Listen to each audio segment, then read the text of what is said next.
Hello everyone, Bob here. Today we're going to talk about a horror comedy that I enjoy, and it is a comedy.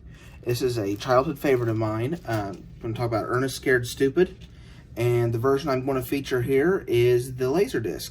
So I'll show you the cover real quick, and then I'm going to talk about the movie. Unfortunately, this is one where they put the price tag on right on the jacket. I haven't decided yet if I want to try to take it off and risk it leaving the residue.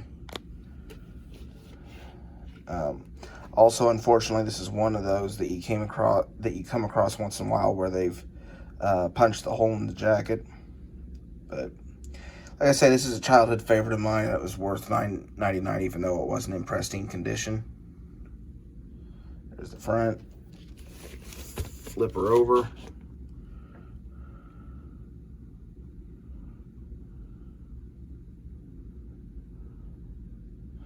There's your scene index. And all your other information. This Laserdisc is an extended play, meaning that it's just the one Laserdisc, and it's CLV, not CAV. So it doesn't have some of the trick features of the CAV discs, but it does just fit on one disc that way. And of course, here is the Laserdisc itself. Ernest Scared Stupid came out in 1991, and the film stars the late Jim Varney as Ernest P. Worrell, a good-natured, kind-hearted, but ultimately dim-witted character who he means well, but he just ends up causing more trouble than he helps. He has these kids that are friends that hang out with him, and they go to build a tree house, and they accidentally free a troll. And the troll goes around, he's trying to capture these kids and turn them into wood. Turns them into these wood dolls, and when he just gets so many of them, his children can come about.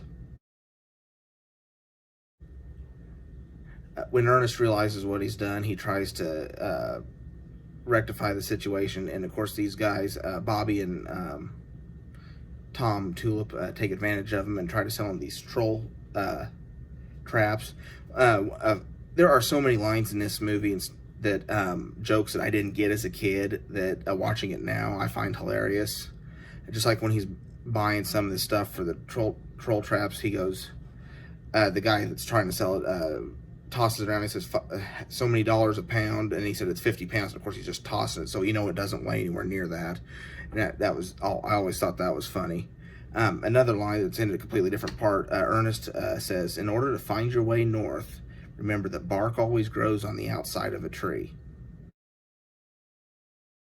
Anyway, Trantor the Troll eventually captures enough kids and turns them into little wooden dolls that he resummons his children or the other trolls, and Ernest tries to stop him. He isn't able to, but Ernest figured out, thinks that they're stopped by M-I something K, which most people would come up with as milk, and some of the little kid characters do, but Ernest doesn't. He comes up with Miak. But the kids show up. Ernest's other kids that are friends show up to try to help him with milk loaded into water guns, and they have a fight, and it's a fun part. As far as the kids' movie goes, it's a fun final set piece for the movie. Of course, Trantor himself grows too strong for the milk to hurt him, and so he finally figures out that unconditional love was the only way to kill the troll. The opening credits of this film feature clips from several real old black and white horror movies, which is cool. White Zombie, Nosferatu, Screaming Skull, among the ones that are highlights. The scene where there's a little girl named Elizabeth, and she's scared, and she looks under her bed. Then she rolls over, and the troll's laying in bed with her. When I was a little kid, that's scared the ever-loving thunder out of me. So that's a scene from this movie that has resonated through the years. And even though it is a kid's movie, that part of the film, the terror part of it, was done well enough that it was very effective. Anyway, the Laserdisc release of this film is a pan and scan version. This version, it doesn't have any rot. I looked on the internet to see if it was if I was lucky or if that's normal. And according to the Laserdisc database, there is no reported cases of rot for this title, which is a good thing. The film itself looks good on Laserdisc.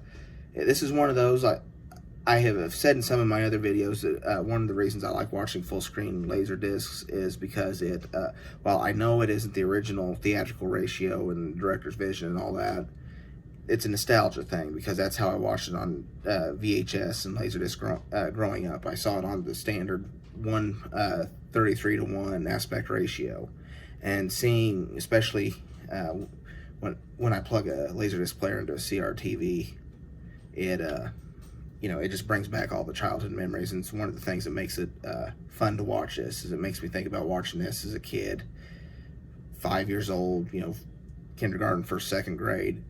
And Halloween was always one of those things I've always liked. Back when I was a kid, it was more like Goosebumps and stuff like that, but I've always kind of liked horror related stuff. And it just kind of was one of those magical times growing up, and left an impression. And that's perhaps why I chose this film on Laserdisc. It's why I picked it up. It's why I gave it another shot. It's because it recaptured that time frame. It was a nostalgia reason. It looks as good as the DVD does, so pick it up. I recommend it. And as far as the film goes itself, my heart wants to give it a lot better score than it actually is. I mean, it's a silly kids movie. I'm going to give it split the difference to give it a 7 out of 10.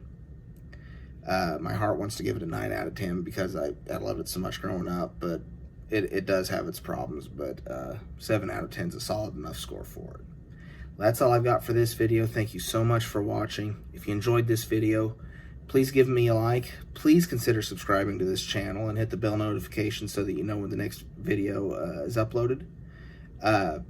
Follow me on Facebook or Twitter. Just search for Bob the Film Guy. I try to keep that updated. And thanks for watching, guys. And for now, this is Bob, signing off.